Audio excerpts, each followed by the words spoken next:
नमस्कार दोस्तों, आप सभी का आपके अपने चैनल अपनी देव एकेडमी में स्वागत है।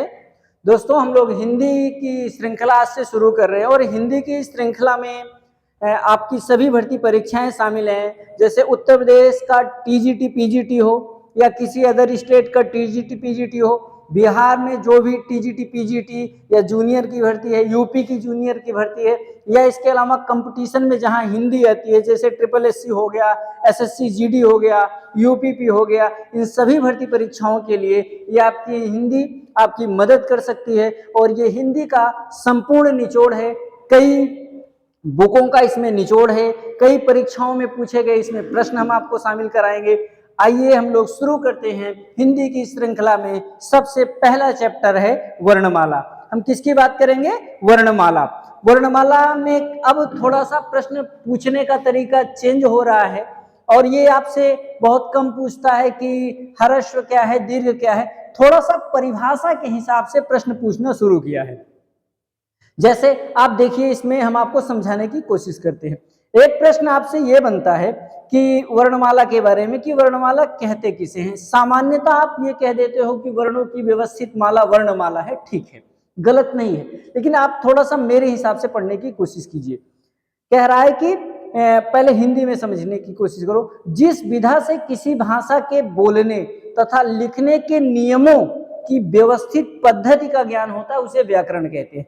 सबसे पहले वो हिंदी व्याकरण में व्याकरण शब्द को समझाने की कोशिश कर रहा है कि जिस विधा से किसी भाषा के बोलने और लिखने के नियमों का ज्ञान हो उसे आप क्या कहते हो? व्याकरण कहते हो। अगर वो लिखने के नियम का ज्ञान हिंदी से जुड़ा है तो हिंदी व्याकरण है। प्रत्येक भाषा के अपने नियम होते हैं, प्रत्येक भाषा की अपनी लिपि होती है ना, उसी की वो चर्चा कर रहा है। अगला पॉइंट है, प्रत्येक भाषा के अपने नियम तथा अंग होते हैं। प्रत्येक भाषा के अपने नियम तथा अंग होते हैं। हिंदी भाषा व्याकरण के 4 अंग निर्धारित किए गए हैं। क्या ध्यान से समझना, यह प्रश्न पूछा गया, हिंदी भाषा व्याकरण के कितने अंग हैं? तो हिंदी भाषा व्याकरण के कितने अंग हैं भैया? 4 अंग हैं। 4 अंग कौन कौन से हैं? वर्ण विचार है, शब्द विचार है, वाक्य विचार है और छंद विचार है। हिंदी भाषा व्याकरण के कितने अंग हैं? 4 अंग हैं। वर्ण विचार, शब्द विचार, वाक्य विचार और छंद विचार। सबसे पहले हम चर्चा करेंगे वर्ण विचार। किसकी चर्चा करेंगे दोस्तों? वर्ण विचार की। वर्ण विचार में आप आइए, सबसे पहले हम समझते हैं। कहता है भाषा की लघुत्तम इकाई क्या है? ध्वनि। ध्वनि या फिर एक शब्द का प्रयोग करता है स्वनिम। भाषा की लघुत्तम इकाई क्या है? ध्वनि या स्वनिम शब्द का प्रयोग करता है। अगला पॉइंट है, ध्वनियों के लिखित रूप को वर्ण कहते हैं। इस पॉइंट को याद करो, वर्ण किसे कहते हैं? जो ध्वनि का लिखित रूप होता है वही वर्ण होता है। ध्वनियों के लिखित रूप को क्या कहते हैं? वर्ण कहते हैं। और भाषा की लघुत्तम इकाई क्या है? ध्वनि। तो 2 चीजें आपको कंफर्म हुई, भाषा की लघुत्तम इकाई क्या है? ध्वनि, और ध्वनियों का लिखित रूप क्या है? वर्ण है। ध्वनियों का लिखित रूप क्या हो गया? वर्ण है। यानी ध्वनियों का मौखिक रूप जो है ध्वनि ही है और लिखित रूप वर्ण हो गया, और वर्णों के व्यवस्थित समूह को आप वर्णमाला कहते हो।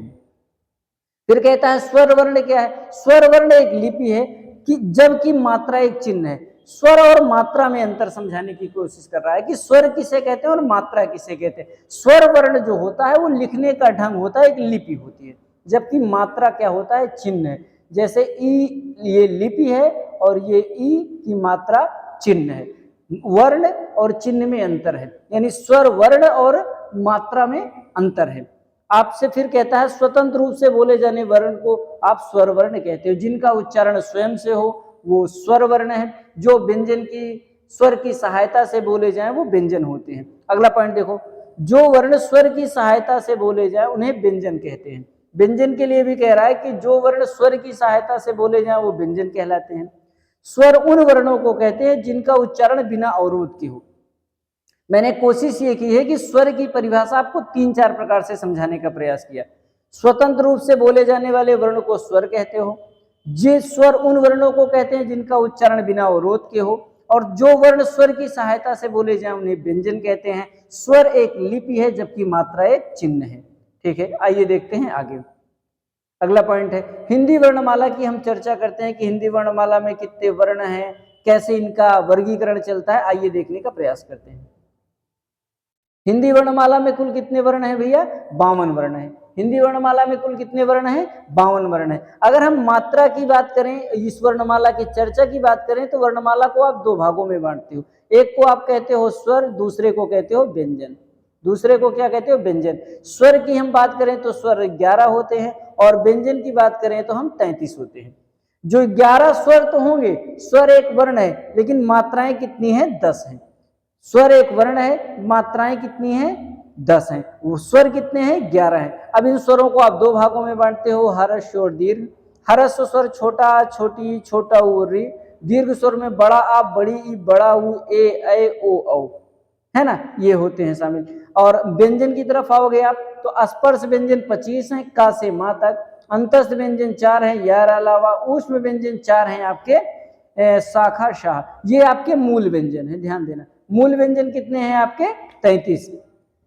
अगर हम अन्य व्यंजनों की चर्चा करते हैं, अन्य व्यंजनों की अगर हम बात करेंगे, तो अन्य व्यंजनों में देखो कौन कौन से व्यंजन है। द्विगुण व्यंजन एक आपका होता है डाढ़ा, जिसमें नीचे बिंदी होती है, डाढ़ा। इसके अलावा आगत व्यंजन की श्रेणी में जा, फा होता है। और संयुक्त व्यंजन कितने होते हैं आपके? 4 हैं। संयुक्त व्यंजन में छ, त्रंग, ज्ञ और स्रा। छ, त्रंग, ज्ञ और स्रा। संयुक्त का मतलब है दो से मिलकर के बना। क्षत्रिय शब्द किससे बना है? का हलंत सा से। त्रा शब्द बना है ता हलंत रा से। ज्ञ शब्द बना है जा हलंत इया से। और स्रा शब्द बना है सा हलंत रा से। यानी क्षत्रिय, त्रा, ज्ञ और स्रा, ये 4 आपके संयुक्त व्यंजन हैं। यहीं पर थोड़ा सा मैंने चर्चा ये किया कि अयोगवाह की चर्चा कर दिया। अन और आ आपके दिमाग में आ रहा होगा कि अयोगवाह कितने हैं भैया? 2 हैं। कौन कौन से हैं अयोगवाह? अन और आ में। थोड़ा सा ही देख लेते हैं, मात्रा की चर्चा कर देते हैं। बड़े आ की मात्रा आप ऐसे लगाते हो, छोटी की मात्रा ऐसे लगाते हो, बड़ी की ऐसे, छोटे ऊ, बड़े ऊ की मात्रा, री की मात्रा, ए की मात्रा, ऐ की मात्रा, ओ की मात्रा और औ की मात्रा, है ना। अब इसमें किस स्वर की आपने मात्रा नहीं लगाई? छोटा। छोटे आ की कोई मात्रा नहीं होती। आपसे पूछता है परीक्षाओं में किस स्वर की कोई मात्रा नहीं होती, तो छोटा। स्वर आपके 11, मात्राएं 10। किस स्वर की मात्रा नहीं होती? छोटे आ की कोई मात्रा नहीं होती है। आगे आइए देखिए, थोड़ा सा ये बड़े बच्चों के लिए, बड़ी परीक्षाओं के लिए थोड़ा मददगार है। एक प्रश्न पूछा जाता है कि कामता प्रसाद के अनुसार वर्णों की संख्या कितनी है?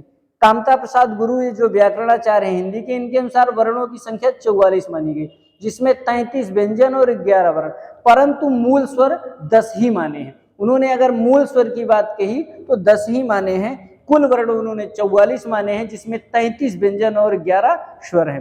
केंद्रीय, अगला पॉइंट है, केंद्रीय हिंदी निदेशालय ने हिंदी की मानक वर्णमाला में 11 स्वर माने तथा 35 व्यंजन माने हैं। केंद्रीय हिंदी निदेशालय ने मानक वर्णमाला में कितने स्वर माने हैं? 11, और व्यंजन कितने माने हैं? 35 माने हैं केंद्रीय हिंदी निदेशालय ने, जिसमें 33 व्यंजन आपके ये हैं, 2 डाढ़ा वाले हैं। वासुदेवानंदन में 11 स्वर सहित 52 वर्ण माने गए हैं। तो वासुदेवानंदन बुक में आपको 11 स्वर सहित कितने वर्ण माने गए हैं? 52 वर्ण माने गए हैं। एक प्रश्न फिर पूछता है, हिंदी में ध्वनियों की अगर हम चर्चा करें कितनी है? हिंदी में ध्वनियां कितनी है? तो हिंदी में ध्वनियां 58 है। ध्यान देना, हिंदी वर्णमाला में वर्ण आपके कितने हैं? 52। लेकिन हिंदी वर्णमाला में अगर ध्वनियों की चर्चा करेगा कि हिंदी वर्णमाला में ध्वनियां कितनी है, तो भैया ध्वनियां आपकी 58 है। आइए ध्वनियों की चर्चा हम लोग कर लेते हैं कि कौन कौन सी ध्वनियां हैं। देखो, 2 अयोगवाह ध्वनि हो गई, 11 स्वर हैं आपके, है ना, और 25 अंतस्थ व्यंजन, 25 संयुक्त का से मां तक यानी स्पर्श व्यंजन, 4 आपके अंतस्थ व्यंजन, 4 आपके ऊष्म व्यंजन, 2 डाढ़ा वाले। इनको सबको मिलाकर के आपके कितने हो गए? 45। 45 11 कितना हो गया आपका? 45, 10, 55, 1, 56, और 56 2 58। आप देखोगे तो यही आपके 58 वर्ण हैं, है ना। और ये ला, जो ये वाला ला ऐसे बनता है, ये मराठी का ला, और फारसी से का, खा, जा, फ, डा और संयुक्त व्यंजन, इन सब को मिलाओगे तो अंततः ध्वनियों की संख्या कितनी मान ली गई है या कितनी है? 58 है। हिंदी वर्णमाला में वर्ण 52 है, लेकिन हिंदी वर्णमाला में ध्वनियां कितनी हैं आपसे पूछेगा तो आपको 58 जवाब देना होगा। फिर अगला एक प्रश्न पूछा गया है, उच्चारण। उच्चारण में स्वर वर्ण की सहायता लेनी पड़ती है। उच्चारण के आधार पे कुल कितने वर्ण हैं भैया? 45 वर्ण है।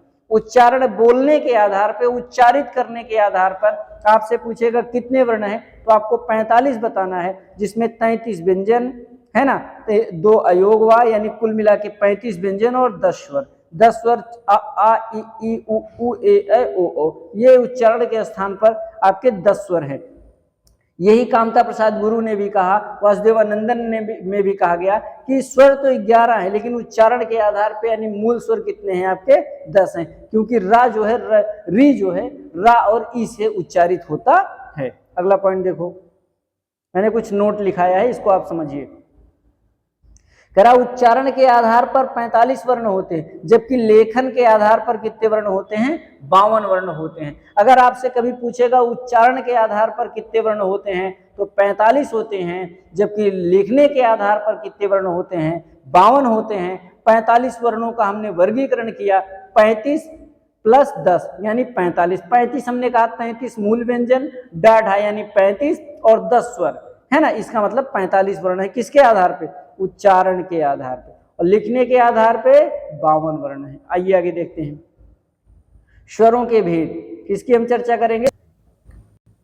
आइए चर्चा करते हैं स्वरों के भेद। स्वरों के अनेक भेद हैं, इन सब की हम चर्चा करने की कोशिश करते हैं। पहले आपको एक बार ये मैं समझाने का प्रयास कर रहा हूं।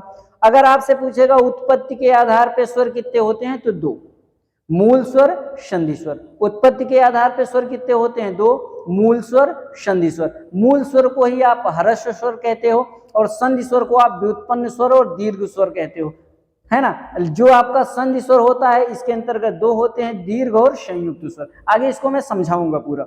उच्चारण काल या मात्रा के आधार पे स्वर 3 प्रकार के होते हैं, ह्रस्व स्वर, दीर्घ स्वर, प्लुत स्वर। उच्चारण काल या मात्रा के आधार पे स्वर कितने प्रकार के, 3, ह्रस्व स्वर, दीर्घ स्वर, प्लुत स्वर। जिह्वा प्रयोग के आधार पे स्वर 3 होते हैं, अग्र स्वर, मध्य स्वर, पश्च स्वर।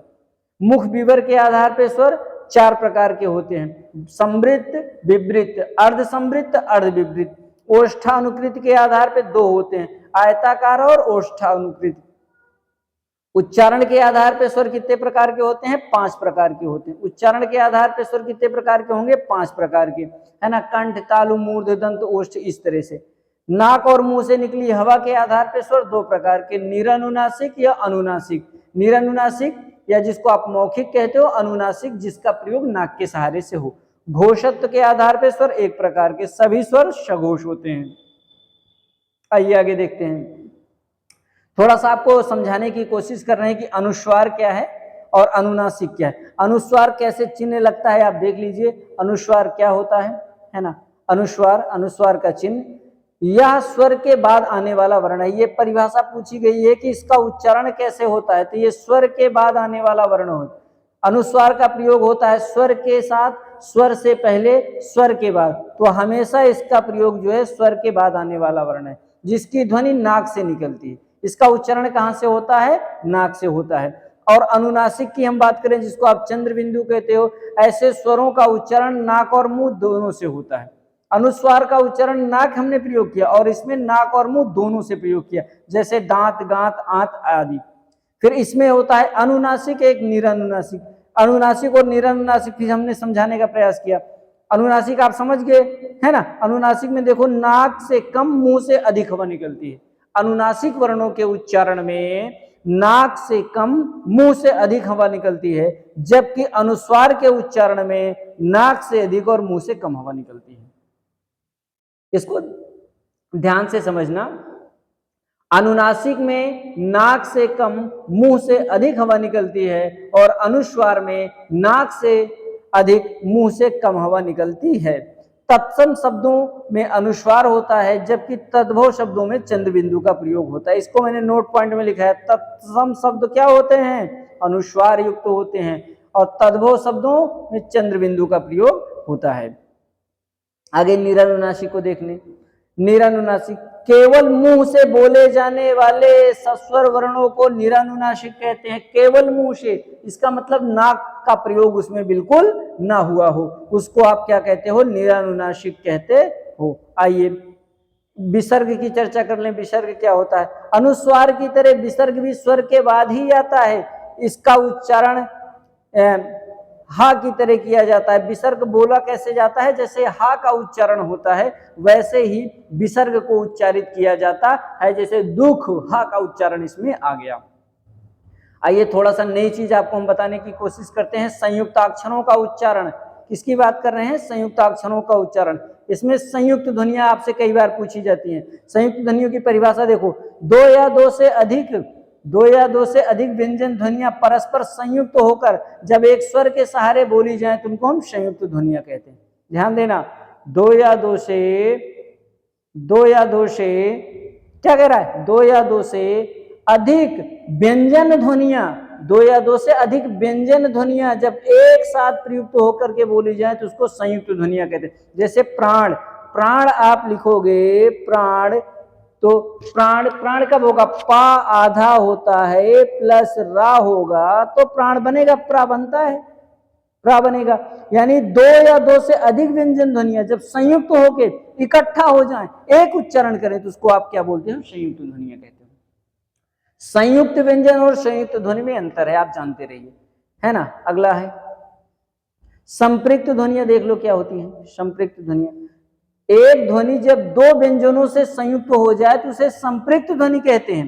एक ध्वनि जब दो व्यंजनों से संयुक्त हो जाए, जहां पर दो व्यंजन एक साथ प्रयुक्त हो, और संपृक्त ध्वनि उसको कहते हैं। जैसे संबल, कंबल, यानी एक आधा एक पूरा, एक आधा एक पूरा, और संयुक्त ध्वनि, संपृक्त ध्वनि के उदाहरण ये होते हैं।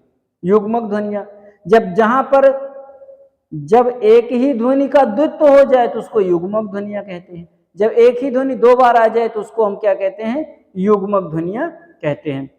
थोड़ा सा एक चीज और समझते हैं, अक्षर, बद्धाक्षर और मुक्ताक्षर। अक्षर कितने प्रकार के होते हैं, दो, एक बद्धाक्षर होता है, एक मुक्ताक्षर होता है। इसमें देख लो क्या, इसमें अंतिम ध्वनि व्यंजन हो उसको हम बद्धाक्षर कहते हैं, जिसमें अंतिम ध्वनि व्यंजन हो बद्धाक्षर, और अंतिम ध्वनि स्वर हो उसको मुक्ताक्षर कहते हैं। आइए रा का प्रयोग देखते हैं। रा का प्रयोग चार प्रकार से होता है। छोटी कई चीजों को मैंने क्लियर किया है, आप देखिए। यदि स्वर रहित रा रहे, यदि स्वर रहित रा रहे के बाद कोई व्यंजन आता है तो रा अगले वर्ण के ऊपर चला जाता है। कहने का मतलब यदि रा आधा है तो अपने से बाद के ऊपर चढ़ जाता है। यदि रा आधा है तो अपने से बाद के ऊपर चढ़ जाता है। यदि रा व्यंजन स्वर रहित है, यदि रा से पहले कोई व्यंजन, यदि रा से पहले, इसको ध्यान देना, रा से पहले, यदि रा से पहले कोई अर्धवर्ण है, यदि रा से पहले कोई अर्धवर्ण है तो रा उसके नीचे चला आता है। जैसे क्रम है का प्लस रा, का आधा प्लस रा, रा पूरा रहे। सॉरी, इसको फिर से मैं लिख दे रहा हूं। यदि देखो इसमें क्या है, जब का आधा हो उसके बाद रा हो, जब रा से पहले कोई आधा वर्ण होता है तो रा इसके नीचे चलाएगा। जब रा स्वयं आधा रहेगा तो रा अपने से बाद के ऊपर चला जाएगा। इसमें थोड़ा सा, इसमें आप संशोधन कर लो।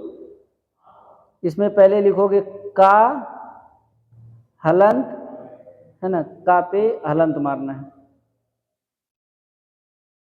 का हलंत प्लस रा से क्या बनेगा, क्रा बनेगा। इसको ये वाला थोड़ा सा मिटा दो इसमें, ठीक। अगला देखो, फिर रा के बाद यदि टा या डा हटा है तो ट्रा और ड्रा में बदल जाता है। इसके अलावा कई हमने सा से रा मिलेगा, सरा, सा से रा मिलेगा, इस तरह से सा हलंतरा, सरा, ता हलंतरा, त्रा, इस तरह के वर्णों का प्रयोग होता रहता है। अब हम लोग पढ़ेंगे हिंदी वर्णमाला का वर्गीकरण। हिंदी वर्णमाला के वर्गीकरण में आप स्पर्श व्यंजन, अंतस्थ व्यंजन हमने बताया, भी कई बार चर्चा की, आप सुन लीजिए।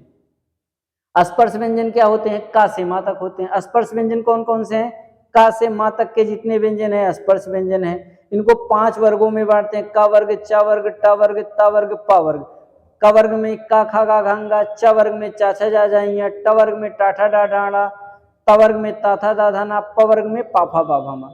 इसके अलावा अंतस्थ व्यंजन की हम बात करें, अंतस्थ व्यंजन कौन कौन से होते हैं, देखो 4 हैं। यारा लावा, यारा लावा, या को आप अर्धस्वर कहते हो, रा को आप प्रकंपित या लुंठित कहते हो, ला को आप पार्श्विक व्यंजन कहते हो, या और वा आपके अर्धस्वर हैं। ऊष्म व्यंजन जिसको आप संघर्षी व्यंजन कहते हो, सा को आप तीनों सा को सकार कहते हो, हा को आप कांकल्य वर्ण या स्वर तंत्रीय कहते हो।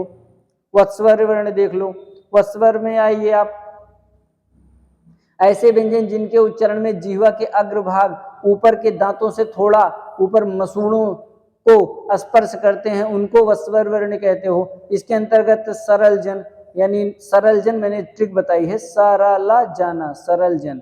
इसके लिए इन शब्दों को कौन सा वर्ण दंत मूल ध्वनियों के अंतर्गत आता है या कौन सा वर्ण वस्वर वर्ण के अंतर्गत आता है, आप 4-5 वर्णों को रखोगे सरल जन। इसके अलावा संयुक्त व्यंजन की हमने पीछे भी चर्चा की है कि संयुक्त व्यंजन आपके कौन कौन से हैं। अब इसके अलावा हम लोग स्वर और व्यंजनों के वर्गीकरण की चर्चा करेंगे। किसकी चर्चा करेंगे हम लोग? स्वर और व्यंजनों की वर्गीकरण की चर्चा करेंगे। इसको अगले वीडियो में हम लोग देखेंगे। ठीक है दोस्तों, आज की क्लास सिर्फ इतना ही। अगर वीडियो अच्छा लगे, प्रयास अच्छा लगे तो इसको आप नोट्स बना लीजिए। अगर आपको ये लगता है कि आप PDF चाहिए तो आप मेरे व्हाट्सएप नंबर पे या टेलीग्राम पर जुड़ जाइए, वहां पर इसकी PDF आपको निःशुल्क मिल जाएगी। टेलीग्राम आप अपनी देव एकेडमी क्विज ग्रुप करके आप सर्च कर सकते हैं, टेलीग्राम है, यहाँ पर वहीं पर इसका PDF आपको मिल जाएगा। ठीक है दोस्तों, आज की क्लास सिर्फ इतना ही। नमस्कार दोस्तों, जय हिंद, जय भारत।